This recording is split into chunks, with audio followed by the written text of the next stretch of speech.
We just didn't play well. I mean, we got our butts kicked, and you have to give credit to where credit is due. And their defense, I mean, I talked about it all week long. It's, probably could have been the toughest defense we were going against, and they handed it to us, and we just couldn't get anything going. So, when you can't really get anything going, it becomes tough sledding. Brian, obviously you were not on the field, but the two late turnovers that Jacksonville forced, the punt and the interception that led to 14 points. Can you talk about your interpretation, how that turned around the game? Yeah, I mean, you try to go out there and get things going and throw a ball and it gets tipped and they intercept it. I mean, and you're that close to their own goal line. I mean, you're giving them 7 points, and then with the punt, same thing. So, like I said, offensively we played definitely our worst game so far. Our defense played great. They gave us more than enough opportunities to win, and they can only do so much. So that score for them probably goes back to how we played more than how our defense played. So we just got to stick together, and I think we will. We have a good group of guys, and take this and learn everything from it, because when you get beat like this, it's a copycat league, and teams are going to try to do exactly what Jacksonville did. And now you look at their front seven, front eight. I mean, those are some tough players, and they handed it to us. What happened on that fourth down at the end of the first half? It's just a miscommunication. It's something we've worked on. I wasn't expecting a snap. I'm sure you guys can all see I'm probably the only one that moves, and it's something that we really needed to be crisper on, and that wasn't the case. But you weren't supposed to snap it at all. Yeah, I mean it's a situation where obviously we're not running the speed option on 4th and 8 or whatever it is. So was there a different play called? No, it was just get a 12-man. It was loud, and we're trying to see if we can get them to come off and maybe catch 12 on the field, and we didn't run it, we didn't execute the way we hoped. So you had the fourth down in the first half, where you're in field goal range, and Patton decided to go for a handoff to West, I think it was. The keeper, yeah. That sequence of plays, it was 3rd and 1. Yeah. Yeah, I mean, you hope you can get 1 yard on 2nd and 3rd down, but we weren't able to do that. And I don't doubt the play call. It was something that I don't want to say it was meant for 4th down, but it's meant for 3rd and short, and something like that. And they sniffed it out. They played it really well, and like I said, sometimes you got to give the other team credit too.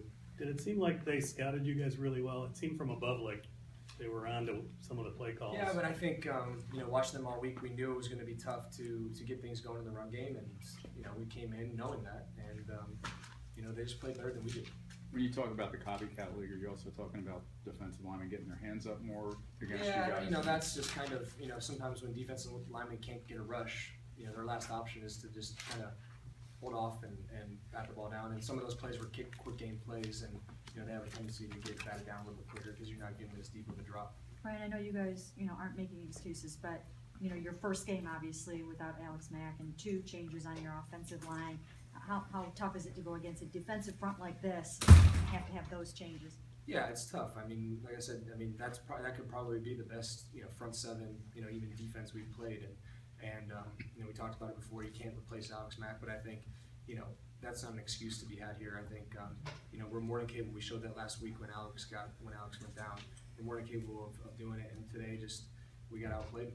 You don't think you guys took them for granted? No, not at all. I mean, it was overemphasized, and we knew it. I mean, Coach Pettit mentioned it last night. I don't want to use that as an excuse because that's not the case. I mean, we knew going in that this could be, tough sledding for us, especially with the way that we play. They were going to be able to take away some of that stuff, and we're going to have to, hit plays. And unfortunately, when we had the opportunities to, we missed them. So, I mean, you got to really just look at yourself, but you also have to give credit to that team. I mean, everyone wants to talk about them being 0-6, but we knew coming in that, that wasn't the case against, at least going against that defense. Everyone, I mean, as well that quarterback gets all the credit and the blame. Sure. How do you handle this now? You know what? Like I said, we gotta take it for what it is. Realize that we got our butts handed to us, and go in tomorrow.